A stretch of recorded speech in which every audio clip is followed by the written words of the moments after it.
question 10. I call on the Honourable Member for Ramsey, Mr Hooper. Thank you very much, Mr Speaker. I'd like to ask the Minister for Health and Social Care what planning has been undertaken in respect of deployment of a coronavirus vaccine, which vaccines are proposed to be used and how many doses of each, how transport of the vaccine to the island will be managed, who will be responsible for administering any vaccine, how recipients will be prioritised, and if he will make a statement. Now, as the Minister is absent with leave today, I call on Mrs Corlett, Member of the Department, to reply. Thank you. Mr Speaker, planning for the delivery of a vaccination programme has been underway for a couple of months. However, any ability to plan the actual rollout of a programme is dependent on receiving the specific information about the vaccines, their efficacy and the manner in which these vaccines need to be transported. Unfortunately, while there are many headlines being reported around vaccines, their potential effectiveness and when they may become available, there are still operational unknowns around each vaccine that will need to be determined before any vaccination rollout can be started.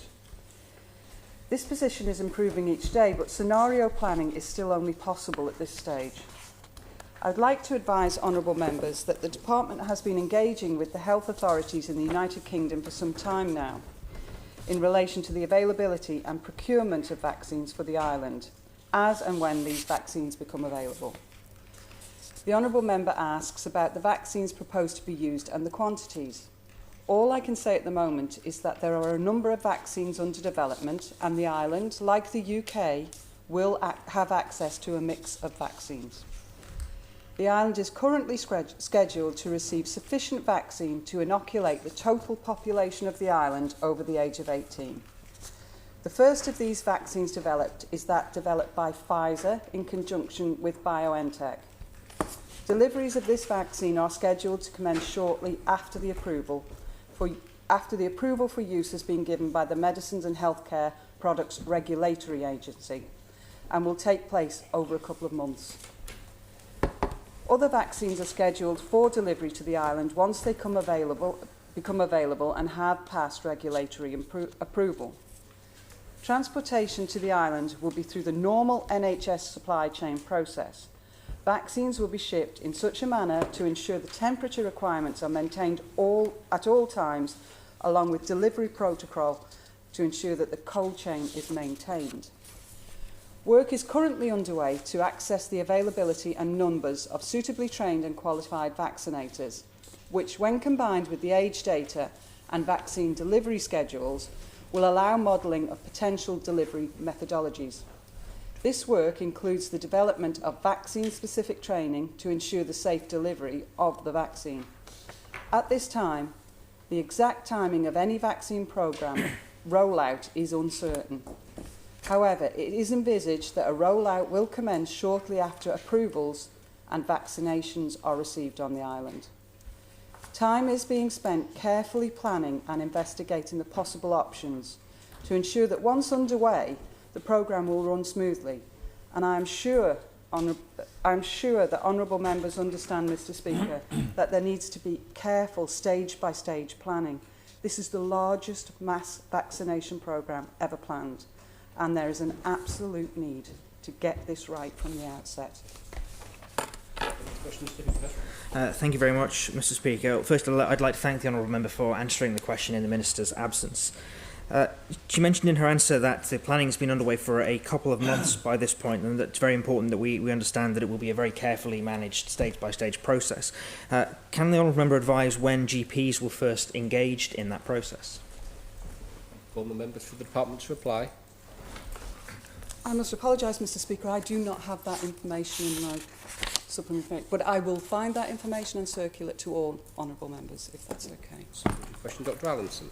Thank you very much, Mr Speaker. I'd like to thank the honourable member for her answer. Would she agree with me that we're dealing with a rapidly changing scheme? We are reliant upon the United Kingdom for supplying approved vaccines to us in the usual way.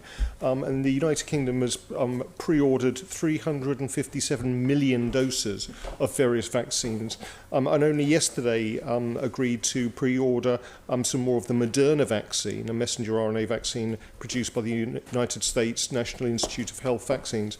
Would she agree with me that the main consideration for this whole range of vaccines is to get something that is safe and effective for our community? Thank you.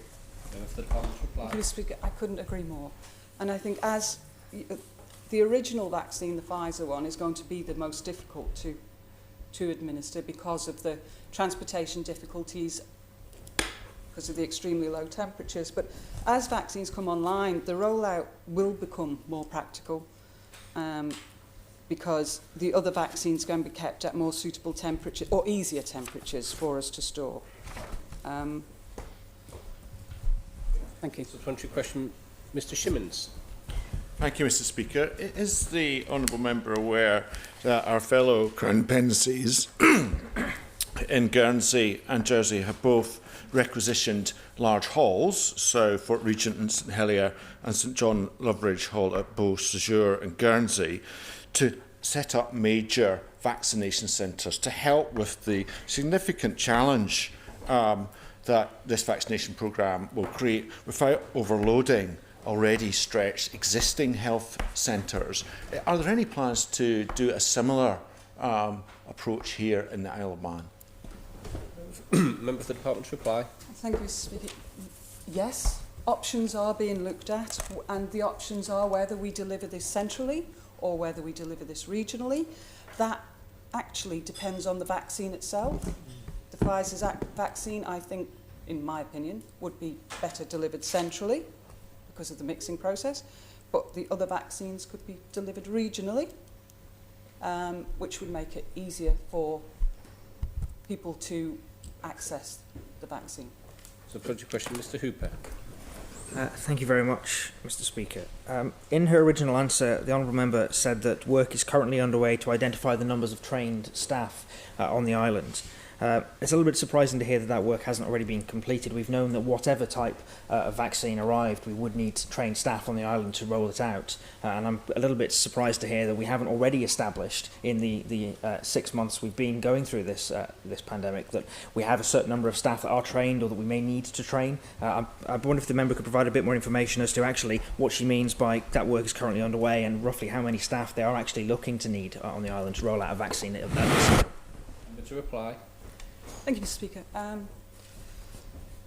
It's difficult to say at this point how many staff we are going to need. And of course we know how many trained staff we have employed within the thing. But what we need to do now is make a call out for retired staff, locum staff, bank staff, that are able to give the vaccine.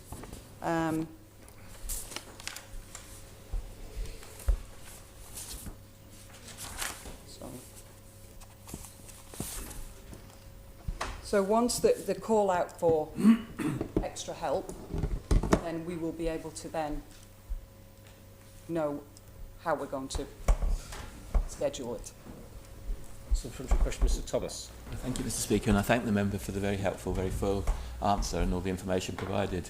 When the member circulates information about the involvement of GPs, might the member consider adding information about the involvement of pharmacists, community health, public health and all of the other people, so we have a complete picture? And second question to the honourable member, would the member consider circulating as early as possible information about whether we need to change any of the secondary regulation that we put through in November, Tynwald, if something arises that means it's necessary to actually reflect on that secondary legislation that needs to be seen by Tynwald again? Member to reply.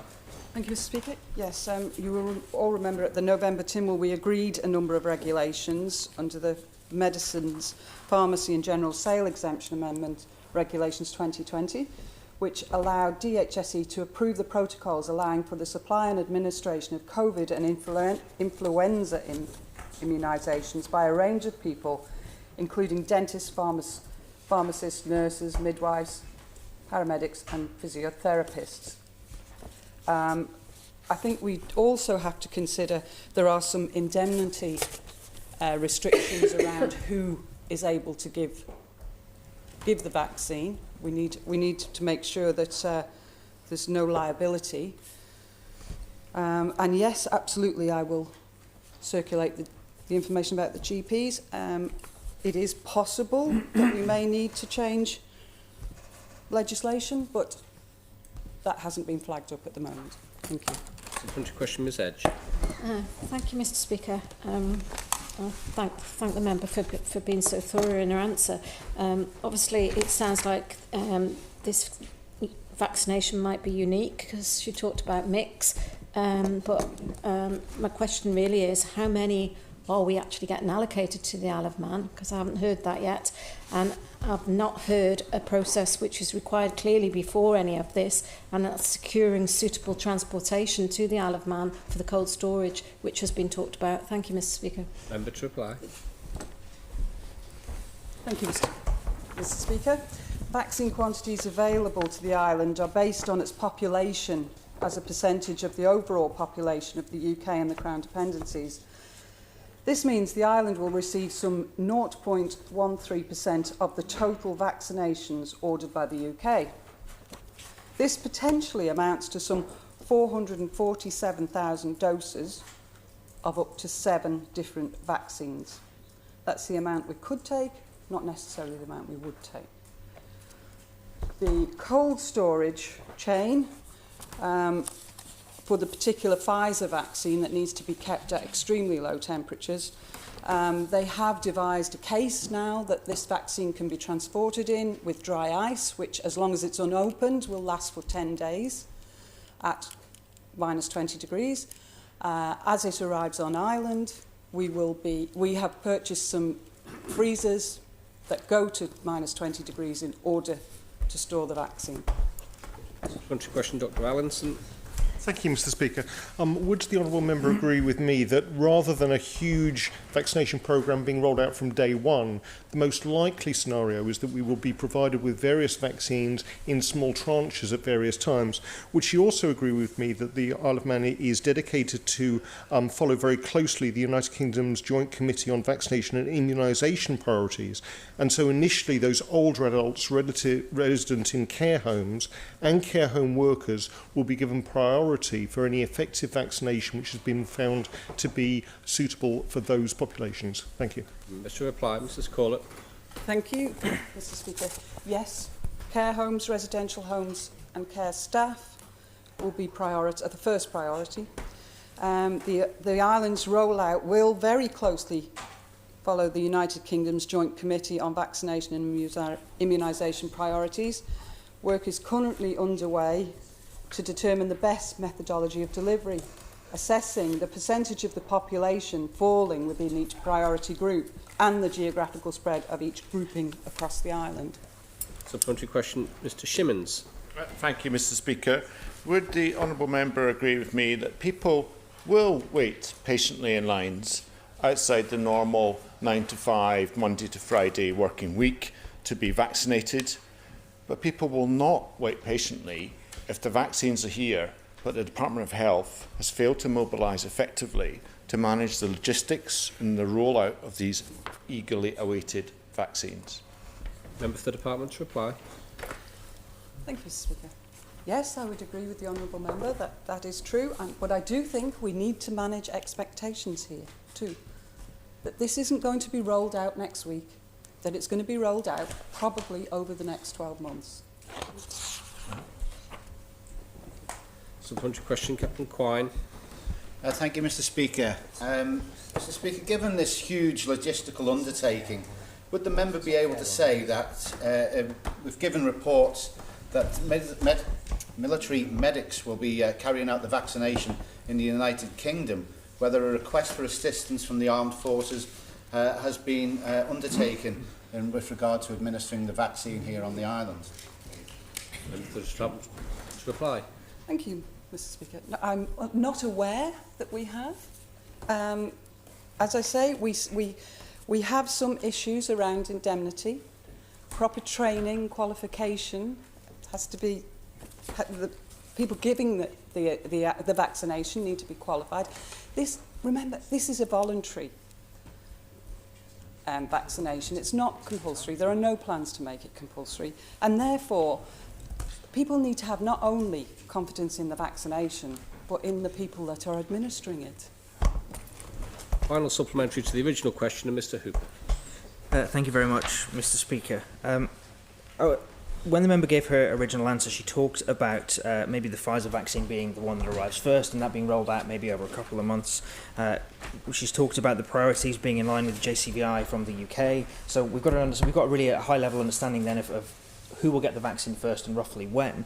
I suppose the question I have to ask the honourable member is, at what point will the department be in a position to make a very public statement setting out their planned rollout of the vaccine? Because she's given us a few different timescales here. She said a couple of months. We've heard the public health director talk about 4 to 6 months, and she's just said 12 months in her answer.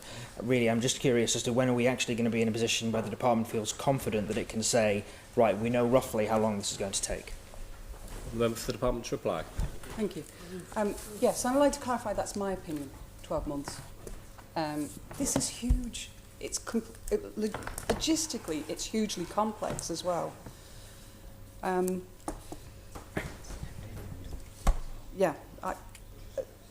We can't actually give out firm, clear information until we have clear, firm information about the vaccines, how they're going to be transported, how they're going to be administered, who's going to administer them. This really, I'm trying to be as helpful as I can here with my answers, but this really is a work in progress, and it is progressing.